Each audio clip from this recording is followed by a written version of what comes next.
Welcome back guys. आज की ये स्टोरी ना वो स्टोरी एक सबसे हॉन्टेड स्टोरी में से एक है। मुंबई की एक लोकल स्टेशन मलाड प्लेटफॉर्म की एक ऑफिसर की है। तो चलो स्टार्ट करते हैं ये स्टोरी। रात के लगभग 12:30 हो रहे थे। मुंबई के एक क्वाइट सा लोकल स्टेशन मलाड प्लेटफॉर्म पे सिर्फ एक आदमी था, राहुल। ऑफिस से लेट निकला था और अब वो आखिरी लोकल का इंतजार कर रहा था, चर्च गेट के लिए। ठीक है, प्लेटफॉर्म ऑलमोस्ट खाली था।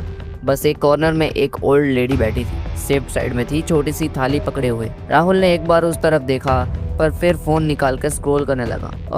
थोड़ी देर बीती, ट्रेन आ गई। वो पुरानी सी 3 कोच लोकल सिर्फ एक ही बार रात में आती थी। प्लेटफॉर्म पे सिर्फ वो औरत और राहुल ने मिडिल कोच लिया और वो लेडी पिछले वाले कोच में चली गई। ठीक है, सब कुछ चला ठीक। ट्रेन चली। राहुल ने अपना बैकपैक रखा, कान में ईयरफोन्स लगाया और खिड़की के पास बैठ गया। बाहर अंधेरा था, स्टेशन तेजी से गुजर रहे थे। कुछ टाइम बाद उसे महसूस हुआ कि ट्रेन काफ़ी स्लो हो गई है और तब उसने देखा अगला स्टेशन चटनी रोड। बिल्कुल अंधेरा था, कोई लाइट नहीं, कोई बोर्ड्स नहीं, बस एक पुरानी सी घंटी की आवाज़ सुनाई दी। राहुल ने सोचा, ये स्टेशन इतनी अंधेरा क्यों है और ये घंटी किस चीज का है ये। उसने ईयरफोन उतारा। ट्रेन रुक गई थी पर कोई चढ़ा नहीं, कोई उतरा नहीं, सिर्फ वो घंटी बज रही थी।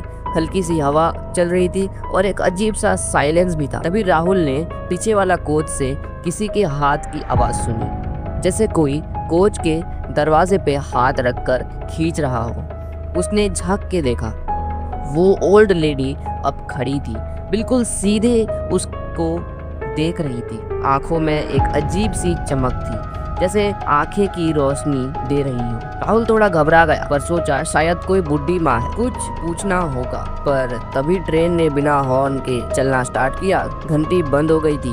अगला स्टेशन मैरिन लाइंस था। पर जब राहुल ने स्टेशन का नाम देखा, ग्रैंड रोड सिमेट्री लिखा था, तो स्टेशन का नाम नहीं हो सकता। तो उसने सोचा कि भाई ये स्टेशन का नाम नहीं हो सकता। फिर ट्रेन रुकी और दरवाजा खुला, पर सामने एक पुराना कब्रिस्तान था। और फिर उसने देखा 3-4 लोग ट्रेन में चढ़ रहे थे, पर उसके पैर जमीन पे नहीं थे, वो थोड़ा फ्लोट कर रहे थे। उनका चेहरा धुंधला था, कपड़े बिल्कुल 1940 जैसे बहुत पुराने लग रहे थे। राहुल की सांस अटक गई। उसने पीछे देखा, वो ओल्ड लेडी अब तक कोच में थी और उसकी आंखों से अब खून बह रहा था। उसने राहुल की तरफ देखा और बोला, तुम्हें नहीं आना चाहिए था इस ट्रेन में। ट्रेन फिर से चल पड़ी। राहुल ने इमरजेंसी चेन खींचने की कोशिश की, लेकिन चेन वहाँ थी ही नहीं।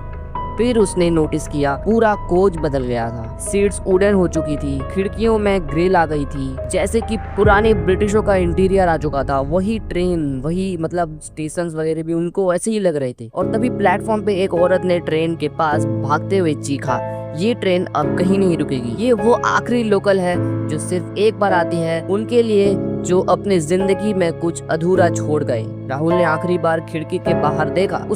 उसका ही रिफ्लेक्शन उसे देख रहा था, पर रिफ्लेक्शन में उसकी आंखें सफेद थी और मुंह से खून बह रहा था। उस रात के बाद राहुल कभी घर नहीं लौटा। पुलिस ने अगले दिन सीसीटीवी चेक किया। राहुल प्लेटफॉर्म पे क्लियरली दिख रहा था, लेकिन ट्रेन कहाँ थी? ट्रेन तो थी ही नहीं। उस टाइम उस प्लेटफॉर्म पे कोई ट्रेन नहीं थी। कहते हैं हर साल एक दिन एक ही वक्त पे वो ट्रेन वापस आती है। और अगर तुम्हें कभी रात के 12:30 बजे मलाड स्टेशन पे एक सफेद साड़ी वाली औरत बैठे दिखे, तो उस लोकल ट्रेन में कभी मत चढ़ना। वो आखिरी लोकल होती है जिंदा लोगों के लिए। वो ट्रेन तुमको ऐसी जगह ले जाएगी जहाँ पे 1940s के ज़माने मिल जाएगी और वहाँ पे तुमको छोड़ के आ जाएगी। तो वो वापस से टाइम के पीछे चले जाओगे। सो गाइज, ये थी मेरी स्टोरी और ये स्टोरी